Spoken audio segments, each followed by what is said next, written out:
Salut tout le monde, bienvenue dans un nouvel épisode de Conscious Love, le podcast où on explore les relations conscientes, l'intimité et tout ce qui tourne autour de l'amour. Aujourd'hui, on va aborder un sujet hyper intéressant qui est la reconnexion à son corps pour retrouver le désir, parce que le désir c'est essentiel pour exister et on peut aller, en fait, on va nulle part si on ne sait pas où on veut aller. Je sais pas si cette phrase est très claire, mais je redis, on ne va nulle part si on ne sait pas où on veut aller. Comme d'habitude, je suis là avec Heidi pour aborder ce sujet et je sais que c'est un sujet qui te touche particulièrement et surtout qui te passionne, n'est-ce pas? Oui, en effet, je suis très heureuse d'être ici aujourd'hui et parce que pour moi, le désir, c'est une partie essentielle de notre vie. Comme nous l'avons déjà parlé dans un épisode précédent, le désir est comme une boussole qui nous guide vers ce qui nous fait vibrer. Alors, on va explorer ensemble pourquoi et comment retrouver cette connexion à notre désir avec des outils concrets et des réflexions inspirées de la thérapie psychocorporelle et de la sexothérapie. Alors avant d'aller plus loin, posons-nous cette question essentielle. C'est quoi le désir? Comment tu pourrais répondre toi à cette question? Donc, comme on a déjà abordé, je suis en formation en sexothérapie avec Margot Friafiliosa et j'adore la façon dont elle décrit le désir et le décrit comme c'est l'anticipation du plaisir et de la joie. Et la joie, c'est l'émotion qui nous donne le sens de la vie. C'est l'émotion de l'épanouissement. En fait, c'est ce qui nous pousse à vivre pleinement et à nous sentir vraiment vivants. Ok, donc maintenant qu'on a défini le désir comme l'anticipation du plaisir et de la joie, si j'ai bien compris, j'ai envie de définir le plaisir d'une autre façon, parce que je pense qu'on peut pas évoquer le plaisir sans évoquer Freud, qui en a fait une grande source de travail et de recherche. Pour lui, le principe du plaisir, donc c'est un concept fondamental, et le plaisir influence considérablement notre comportement quotidien de plusieurs manières. Donc pour lui, le plaisir agit comme une force motrice qui nous pousse en fait à rechercher des expériences agréables et à éviter le déplaisir. Cette tendance influence un petit peu nos choix, nos actions au quotidien et nous incite par exemple à satisfaire nos besoins fondamentaux comme la faim, la soif, le sommeil, ce genre de choses. Également, ça nous invite à rechercher des activités qui sont source de plaisir, donc des loisirs, des relations sociales, peut-être même des choses un peu plus interdites ou illicites. Et aussi d'éviter les situations potentiellement désagréables ou stressantes. Je trouve que la théorie de Freud a du sens sur certains points. En effet, le plaisir est cette force qui nous pousse à satisfaire nos besoins fondamentaux, nos désirs ou nos pulsions primaires.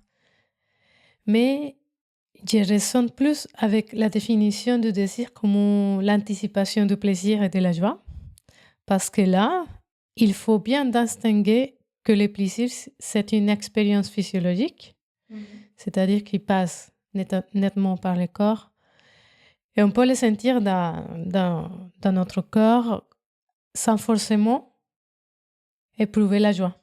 C'est-à-dire on peut avoir du plaisir sans joie. Et la joie, elle, c'est l'émotion qui donne du sens, qui nous remplit, qui nous donne du sens et c'est l'émotion de l'épanouissement. Ouais, tout à fait. C'est pour ça qu'on va aussi insister sur une chose essentielle, c'est que le plaisir ne se limite pas à l'acte sexuel. En fait, il s'étend partout dans notre corps et dans notre vie. Il est dans le mouvement, la danse, la respiration. Ça peut être la sensation du vent sur la peau, du soleil qui réchauffe, d'un contact, d'un câlin, de plein de choses en fait. Exactement. Et pour rebondir tout sur ces sujets que tu viens de dire, pour Alexander Lowen et le père de la bioénergie, le plaisir est l'expression de la vitalité du corps. Il explique que plus notre corps est fluide et détendu, plus on est capable de ressentir le plaisir et être en connexion avec notre vitalité. À l'inverse, quand on est tendu, figé, bloqué émotionnellement, notre capacité à ressentir du plaisir diminue et notre capacité à vivre pleinement aussi. Donc, un corps libre est un corps vibrant, capable de ressentir le plaisir et, en conséquence, la joie de vivre. Ouais, tout à fait. Vraiment, notre corps, en fait, est un peu un lieu secret pour notre plaisir. Et ce que, comme tu dis, Lowen affirme, c'est que le plaisir est intrinsèquement lié à notre expérience corporelle. D'où vraiment l'intérêt de faire cette expérience-là avec notre corps, qui peut être une richesse. Et pour moi aussi, le plaisir, c'est une question de perception, d'attention. On peut aussi faire le parallèle avec la pleine présence, la pleine conscience. Plus on est en contact avec son corps, en fait, plus on développe cette capacité à ressentir, à se laisser traverser par des sensations agréables. Ça peut être aussi des fois des sensations moins agréables, mais en tout cas à les identifier, à les reconnaître. C'est ça. En gros, on peut dire que la conscience corporelle est très importante pour accéder au plaisir. Mais pourquoi, à ton avis, on perd cette connexion au plaisir? Je pense qu'il y a plusieurs facteurs à ça. Moi, ce que j'ai envie d'évoquer en premier, c'est le stress et la charge mentale. Parce que je trouve que c'est quelque chose qui revient quand même beaucoup dans notre société moderne. Et c'est ce que j'ai pu observer le plus. En fait, on est souvent en mode pilote automatique, semaine hyper chargée, on voit pas le temps qui défile, on a des tas de listes, de to-do list à finir, on a des responsabilités, des notifications, bref. Le résultat, c'est qu'on vit dans notre mental, constamment en fait, et pas dans notre corps, alors que le plaisir, c'est vraiment une expérience corporelle et sensorielle avant tout.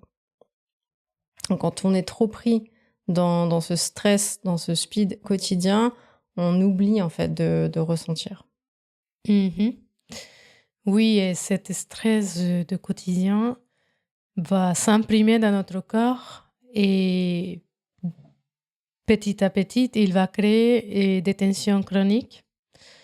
Si on fait pas un travail de libération émotionnelle ou de libération de stress, en fait, Alexander Lowen parle de cuirasse musculaire. C'est une sorte d'armure invisible que nous forgeons dès l'enfance pour nous protéger des émotions trop intenses, des blessures ou des conflits. Mais ce qui devait être une protection quand on est enfant devient une prison. Et donc, on accumule cette tension, notre corps se ferme et notre énergie se fige. Et avec elle, notre capacité à ressentir pleinement, y compris le plaisir.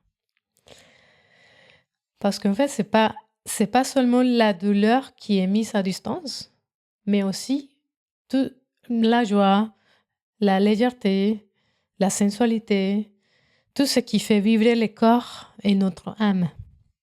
À force de retenir, de contenir, on s'éloigne de nous-mêmes et de l'autre aussi. Ouais, c'est hyper intéressant et ça me fait penser à un livre que j'ai lu il y a quelques temps qui s'appelle Le corps n'oublie rien de Bessel van der Kolk. C'est un psychiatre et chercheur spécialisé dans le stress post-traumatique. Il explique très bien les traumatismes et leur effet sur le corps et l'esprit, notamment comment le traumatisme laisse des traces en fait au niveau psychique et corporel. Et il montre aussi que le corps vraiment a cette mémoire physiologique du traumatisme qui peut se manifester de diverses façons. Et aussi, il a observé que la dissociation entre le corps et l'esprit est un mécanisme de protection assez fréquent, Et il souligne en fait l'importance d'une approche justement pour, en tout cas, essayer de guérir ça ou d'aller mieux, une approche holistique, donc qui englobe vraiment toutes les dimensions de notre être et aussi que la guérison passe par la reconnexion entre le corps et l'esprit. Et il donne aussi des exemples. Bah, moi, notamment, ce qui m'avait pas mal marqué, c'est le fait qu'il utilise l'approche du yoga pour essayer de soigner ça. Oui, ça me parlait beaucoup, comment guérir un trauma avec la reconnexion avec notre corps et avec une approche holistique. Un autre facteur de déconnexion peut être lié aussi au conditionnement social. On apprend souvent à réprimer nos désirs, à ne pas écouter nos envies profondes, par exemple.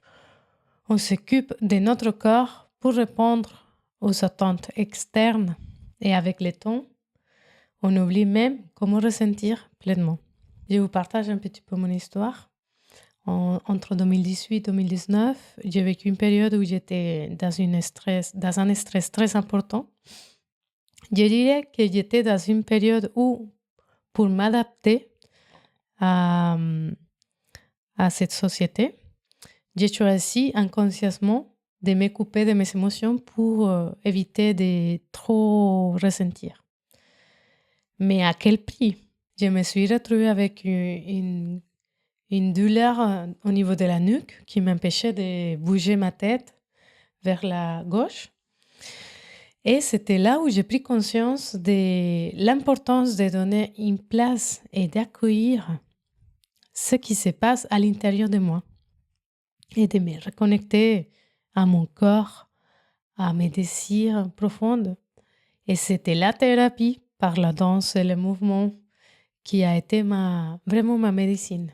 Ouais, tout à fait, c'est hyper parlant. Et moi, ça me fait penser à quand j'ai découvert la pratique du yoga. Donc, c'était il y a une dizaine d'années maintenant. Je me suis vraiment rendu compte que j'étais déconnectée de mon corps, quoi. Alors déjà, je pense que j'avais peu de notions au niveau corporel, de mes muscles, le nom des muscles ou ce genre de choses. Mais au-delà de ça, j'avais du mal quand on me disait bouge les hanches dans tel sens, etc. En fait, j'avais du mal à dissocier vraiment les parties de mon corps et à bouger qu'une seule partie, etc. Et ça m'a vraiment impactée. C'est vraiment fou, en fait, de se rendre compte de ça grâce à une pratique comme ça là. Mais ça m'a fait beaucoup de bien par la suite. Et depuis, je me sens vraiment connectée à moi et à mes ressentis. Et si on vous parle de tout ça, en fait, c'est pour essayer d'amener un peu plus de conscience, peut-être, dans votre corps avec cette idée de se reconnecter justement au plaisir. Parce que vraiment, tout passe par le corps. Et donc maintenant, j'ai une question pour toi, Heidi. Comment faire pour revenir à une connexion plus fluide avec son corps et son plaisir? Alors, ce qui m'a vraiment aidé à me connecter à mon corps, aux sensations, à moi-même et à mon plaisir, sont les approches psychocorporelles. Ouais, alors pour ceux et celles qui sont peut-être pas familiers avec le terme, qu'est-ce que tu entends par psychocorporel? Donc, les pratiques psychocorporelles sont des approches holistiques, thérapeutiques qui considèrent l'être humain dans sa globalité, en intégrant à la fois le corps, l'esprit et les émotions. Personnellement, ce qui m'a aidé, c'était la danse-thérapie et plus précisément la connexion avec un mouvement authentique, conscient, pour libérer les tensions et me connecter à mes émotions.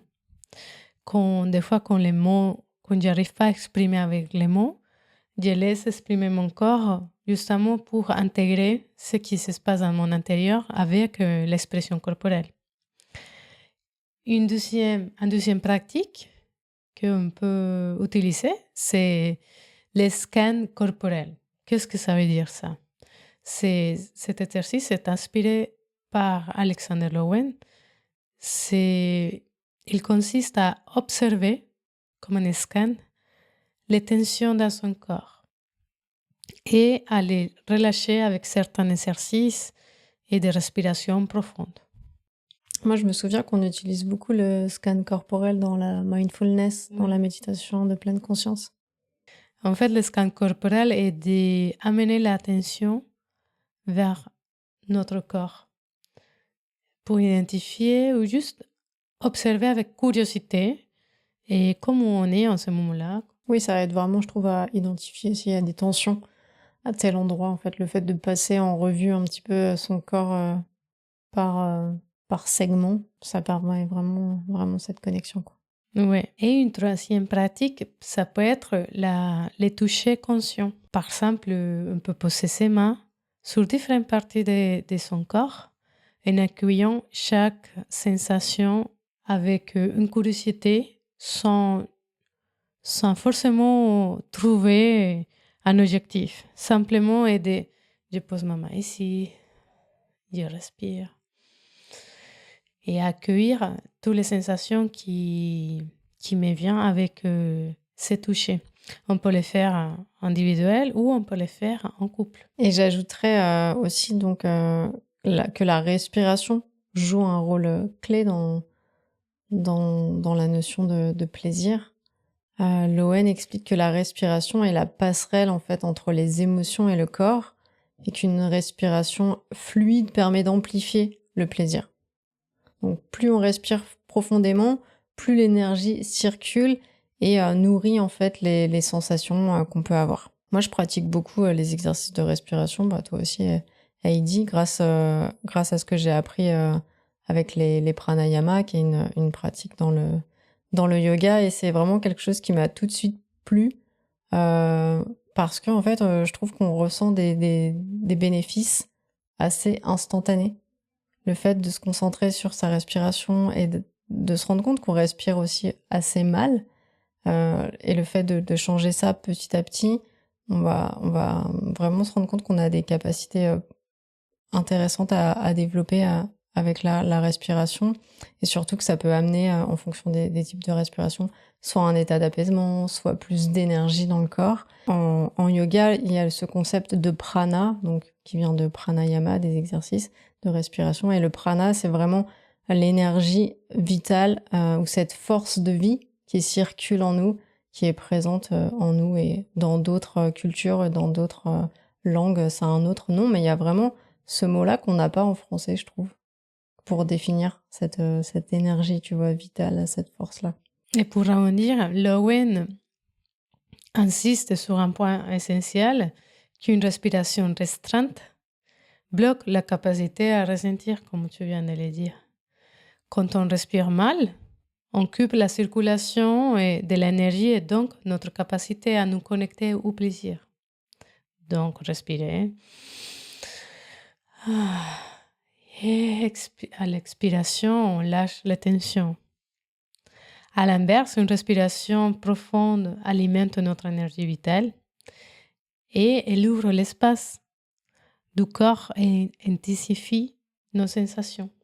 Maintenant, on va vous proposer quelques exercices concrets qu'on peut tester dès maintenant, ou dès aujourd'hui. Donc, le premier, c'est l'enracinement bioénergétique. Donc, en fait, on va se mettre debout, les pieds bien ancrés dans le sol, les genoux légèrement fléchis pour pas tendre trop les jambes. Et on va essayer de sentir le sol, en fait, sous nos pieds. Vraiment cette sensation d'être connecté à la terre. Et on va respirer profondément et laisser son corps s'alourdir. Ouais, cet exercice est très simple. C'est comme la posture de yoga de la montagne, Tadasana. Mm-hmm. Et le but ici, c'est d'amener l'attention sur la partie basse de notre corps, nos hanches, nos jambes, nos pieds et le contact de nos pieds avec le sol. Oui, c'est vraiment une posture d'ancrage. Mm-hmm. Une deuxième pratique qu'on aime beaucoup, c'est la danse, le mouvement intuitif. Donc là, on va mettre une musique qu'on aime. Ça peut être une musique douce, mais ça peut être aussi une musique plus active en fonction de nos goûts et surtout du moment auquel on va faire ça. Peut-être que si on fait ça le matin, on aura envie d'un truc plus énergique, et peut-être que le soir, on aura envie de quelque chose de plus doux, mais peu importe.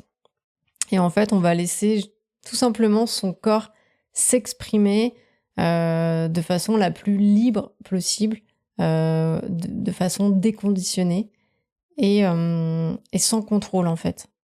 l'idée, c'est juste de suivre ces sensations corporelles, le mouvement de notre corps. Mais je pense que Heidi, c'est quand même ton domaine et que tu pourrais nous en parler un peu plus. Le mouvement intuitif ou le mouvement authentique, c'est une pratique qui ouvre l'espace à une écoute interne. Dans un état accueil, on peut juste écouter quelles sont nos sensations corporelles. On peut s'inspirer par une musique, par un rythme qui nous plaît. Et juste se laisser guider par quelles sont les sensations, s'il y a des tensions, d'essayer de suivre le schéma dans son corps pour trouver un mouvement qui nous convient, un mouvement qui parle de ce qui se passe dans notre intérieur. Et un dernier exercice que je vous propose, c'est d'explorer les contacts en couple. Donc ici, avec cet exercice, on va prendre 5 minutes où l'un des deux va poser délicatement sa main sur une partie du corps de l'autre, en vérifiant toujours le consentement. Par exemple, est-ce que c'est OK pour toi si je pose ma main sur ta poitrine? Tu vas me dire si c'est oui, si c'est non. Si c'est OK pour toi, vous posez la main et vous restez quelques instants en respirant ensemble.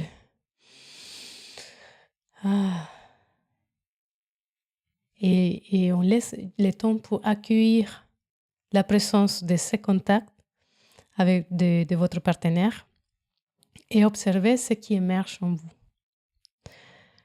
Après, vous pouvez changer le rôle et vous partager avec des mots ce qui s'est passé pour vous. C'est un exercice qu'on dirait assez simple, mais avec, si on le fait avec une présence, avec une attention, et on peut avoir des sensations, des émotions qui émergent.